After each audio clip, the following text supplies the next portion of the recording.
am here to talk about injuries and treatment. And about 6 years ago, I had an injury at work that involved both the neck and the back. As a result of that, at one point I was told ultimately I would probably need surgery to remedy the situation with my neck. But that particular doctor had indicated that he would be headed in the direction of fusion, and that's not the direction that I wanted to go whatsoever. I have been a patient of chiropractic for over 20 years, and in more recent years, Dan has been my chiropractor of choice, one of the best I have ever seen in the field.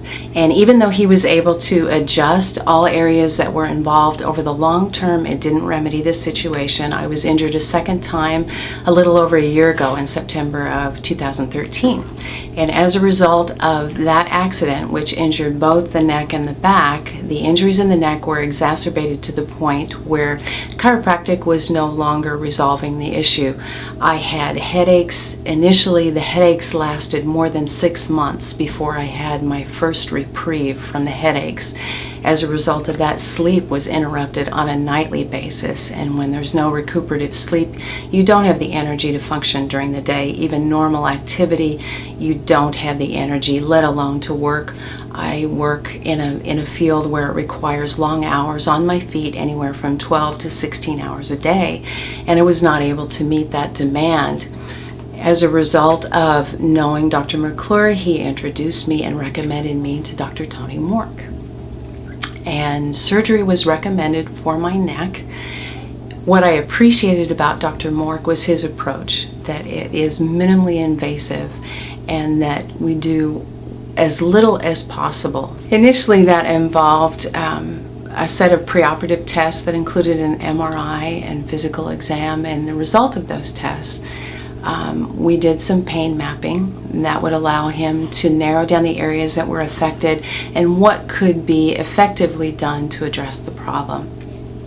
After those tests were done, he determined that surgery would be a viable solution for me, and we had 4 different joints that we were working on either side, right and left side. So it involved 2 procedures for me. Other than the facet joints, we also had some stenosis that we had to deal with. That was taken care of, as well as the nerve capsules that would prevent aggravation and future pain on a more permanent basis than the pain blocking that we had done in the past. We had done corticosteroid injections, and that was effective on a temporary basis. We had done a rhizotomy, again a temporary solution.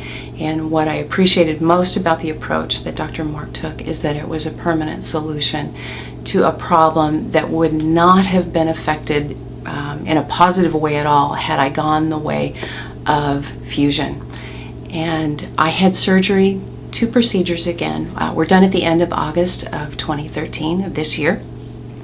And so to date, my mobility has increased. My pain is almost entirely gone. I can sleep again. I can become active again, and that's one of the things that have been very difficult for me in the last year, because I am very active on a regular basis, and I have not been able to do that. As a result of the surgery, I'm getting active again on a regular basis and back into shape, which I appreciate so much, and headed back to work shortly, and am expecting good things. I have not had problems. Recovery from surgery was very quick. Within 3 to 4 days, I started noticing a difference, and that was after the first procedure. The second procedure, which was even more extensive, I was feeling great even 24 hours later. Headaches have been virtually non-existent, and I am so pleased to say that, because for 6 years I have dealt with debilitating headaches on a regular basis, and that has not been a problem. I can't even recall the last headache that I had, and that's incredible to be able to say that.